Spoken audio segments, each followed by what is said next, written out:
The three most important words in the English language. What are the three most important words to use in the English language? Answer, I love you. Okay? Now, what are the second most important three words to use in the English language? I don't know. That's my philosophy of life. And metaphysically, the Big Bang physicists and the theologians are in metaphysically exactly the same boat, because they both have to explain either how something was always here, either a universe or a God, or they have to explain how something came into being ex nihilo, out of nothing. Both philosophies share exactly the same problem.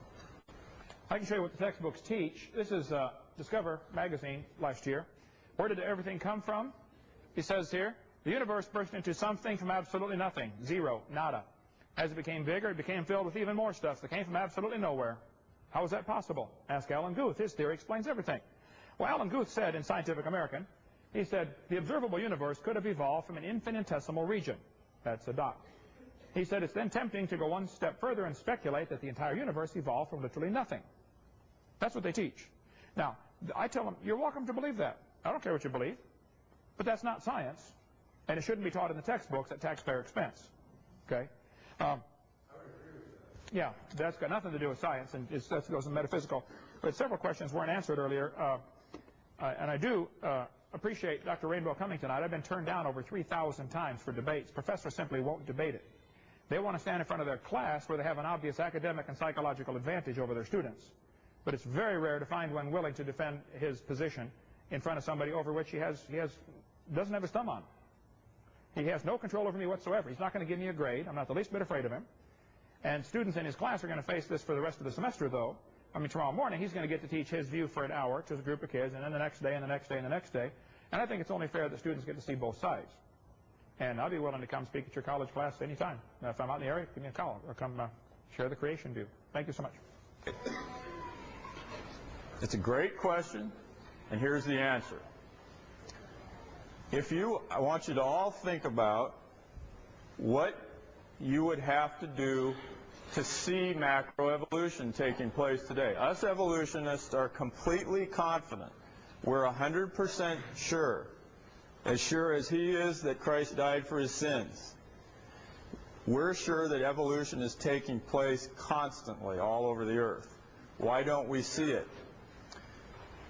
Think about this. If you wanted to observe macroevolution, if you wanted to see a pretty big change taking place from one species to another, where on Earth would you go to have the highest probability of seeing it? And the answer is a rainforest. You saw the picture of the Costa Rican rainforest with me in there? You'd want to go to a rainforest. And the reason why is because tropical rainforests contain arthropods, insects. Okay, there's millions of them. There may be, it's not impossible, there may be 30 million species of insects on this planet. Most of them haven't been discovered yet, okay? And we know that insects are a veritable playground for evolution. They seem to evolve very rapidly, okay? So if ever you had a chance to see macroevolution, it would be in a rainforest. You got all these insects evolve rapidly, that's the place to go. You with me? Okay, now, so there I was in a Costa Rican rainforest, and looking for macroevolution, quote unquote, and sure enough, I didn't find it. Why? Well, you remember the pictures of the butterflies? There you saw some pictures of butterflies. If I go down there and I discover a brand new butterfly, totally radically new butterfly that no one's ever seen before, okay? What do I do? What do I do epistemologically? Is that a brand new butterfly that just evolved yesterday? It may be. I'm totally confident that new butterflies are evolving all the time down there. How do I know? There may be 1 million species of butterflies on this planet that just haven't been discovered. And then the second thing is to document that it was evolution. What else do you have? What do you really have to see?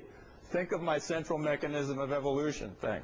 mutation in the germline cells of a parent, right, leads to altered embryological development, which shows up in the offspring, right? So what would you have to do to verify that it's a newly evolved butterfly? You have to have faith. No. The parent and the offspring. No, that's not the right answer. What would you have to do? It's an empirical scientific question. You'd have to find the parents. You have to find the parents and show that the parents look different from the offspring. Well, what are your chances of finding the parents of a butterfly in a Costa Rican rainforest? See, so we're in a situation similar to, 100 years ago, you look at the moon, okay? The moon looks spherical. The moon probably has a backside. You could come up to somebody and say, do you think the moon has a backside? Well, yeah, I think so. We'll prove it. See? You know darn well it has a backside, but you're totally incapable of proving it. We know darn well that macroevolution is taking place on other grounds that I don't have time to talk about, but we are, in fact, completely incapable of proving it for the reasons that I've just given you. Okay? Okay, and I think that demonstrates clearly what I've been saying all night. It's a religion. It's not a faith. I mean, it's not a science, okay? It's easy to think the moon has a backside because of the impossibility of the contrary, okay? All round objects that we see have backsides to them. Now, the idea that there's not a creator is clearly impossible. Things are just too complex. There had to have been a creator. As far as what the original question of going from, dinosaurs to birds, if you could undo the covers there, please. There are thousands and thousands, possibly millions of differences between reptiles and birds. And he's glossing over these gross differences. The lung structure, you mentioned about the bone structure. Bones are hollow on birds and solid on reptiles.